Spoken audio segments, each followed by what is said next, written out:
আসসালামু আলাইকুম, কেমন আছেন সবাই? আশা করি সবাই ভালো আছেন। আলহামদুলিল্লাহ আমরাও ভালো আছি। আর বিশেষ করে মা বেশি খুশি, মা বেশি ভালো আছে। সেটা হইলো আপনাদের বলেই যে মা কেন খুশি। ওই যে একজন দেখতেছেন মশারির তলে, ওইটার কারণে বেশি খুশি মা। হ্যাঁ। রাইয়ান কি খারাপ হয় না? হ্যাঁ, হাঁটে। হাটে। হাঁটে। তা মা 2 দিন থেকে দেখতেছি রাইয়ানে নিয়ে খুব খুশি। কারণ রাইয়া মার আচ্ছা। এই আচ্ছা। কারণ মা রাইয়ানে কোলে নিয়ে চলতে পারে না, মার বিষ ব্যথা বেশি।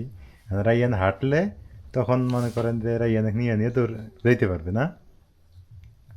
এটা আমাদের জন্য আসলে খুশির খবর। কিছে বাবা, কিছে? উঠি উঠি খাবো। এই রুটি খাবো।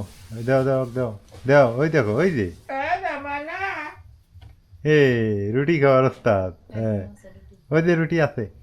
আব্বু, রাইয়ান আমাকে ওগুলো দিয়ে কি কয় জানো? কি কয়? হ্যাঁ, আব্বু তুত্তে। কালে কি কইছে? তুত্তে কইবে না পায়, কুত্তে কইবে না পায়, কি ভুত্তে ভুত্তে আমাক কয় কুত্তে ভুত্তে।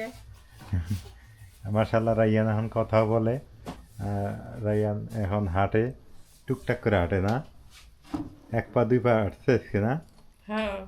কালকে রাইতে তো একলাই খারাইতেছে, নামতেছে একাই দাঁড়াইতেছে। আজকেও একলা নামতেছে, উঠতেছে, খাড়া হইতেছে, আবার ফের হাত ছেড়ে দিয়ে দৌড়েছে। এই যে হাত ছেড়ে দিয়ে দৌড়াই এডি তো বেজাল। খুব পাতলা পাতলা মানুষ তো, দৌড় দৌড় দিব। হ্যাঁ। তো এলো অবস্থা, সবাই রাইয়ানের জন্য দোয়া চাই সবার কাছে। আর একটা বিষয় সেটা হলো যে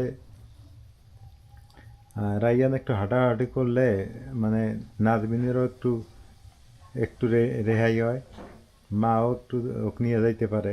বিশেষ করে অনেকে বলেন মা রান্না করে নাজমিন ইয়ে করে, মা আসলে ওকে নিয়ে যাইতে পারে না, মার পায়ে ব্যথা, এই জন্য মা নিজে কষ্ট করে হলেও রান্না করে কোমরের নাজমিনকে একটু। ব্যথা, দুই হাঁটুর ব্যথা তো, হাড় বেড়ে গেছে। হুম। মেলা চিকিৎসা করা হলো, কিন্তু ভালো হয় না। টঙ্গর বঙ্গর ধরে যে কষ্ট শিখের ধরে কাম করি। এহ, দাদা কো, দাদা কো, বাবা তোমার দাদা কোনে? দা দা দা দা। কো রাইয়ান, কো বাবা, কো আমার আব্বা কো?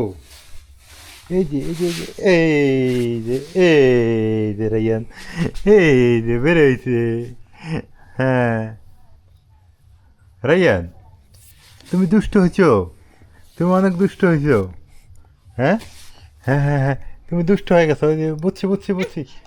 না ওটা নেওয়া যাবে না, ওটি নেওয়া যাবে না, ওটি নেওয়া যাবে না, ও ক্যামেরা ধরার জন্য পাগল। ওই যে হ্যাঁ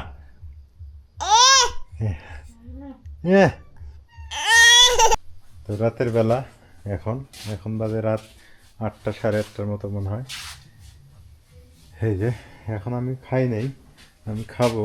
আমি ভাত কো, ভাত নাই? তাহলে কি খামো? রুটি? উঠি তো নাই। রুটিও নাই? ও তো খালা করতাম তার ভাত না। আচ্ছা ভাত নামাইতেছে। সেটা ভাত আইনা তো খালা খাওয়া লাগবো, খালা এসে গেছে। পাটের শাক, খালা লাইট নিয়ে আইছে। গিলাস করে তো ভাত মনে হয়।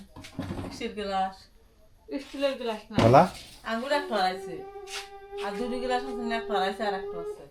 গেলাস হারাইছে? কেমনে গেলাস হারাই? গতর গিলাস তো ধরা নিয়ে যায়। কে তো শিখেও দেয় না, এটা সুরত দেশ। হুম, সুরত দেশ। কেউ শিকার দেয় না। ওই স্টিলের গিলাস। আহ, তোমার ওই যে লাইট জ্যোৎস্না রাত না, অন্ধকার অন্ধকারই তো মনে হয় না? আমি যে ব্যাটারি একটু দিছি খালু বল জ্বালা, বল জ্বলে তখন কারেন্ট থাকে না তখন। যখন কারেন্ট থাকে না তখন জ্বলে না। ওটাই ভালো হয়েছে।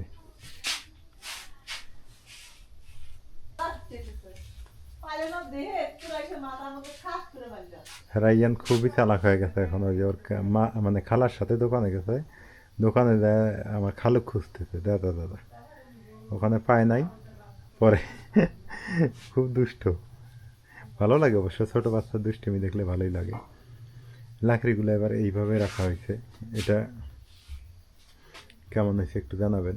আসলে এইবার লাকড়ি ভালো পাই নাই, তো ইনশাল্লাহ তারপরও ভালো করে গুছিয়ে রাখার চেষ্টা করছি। রাতের বেলা সবাই ভালো থাকেন, সুস্থ থাকেন। খিদে লাগছে অবশ্য, খাওয়া দাওয়া করতে হবে।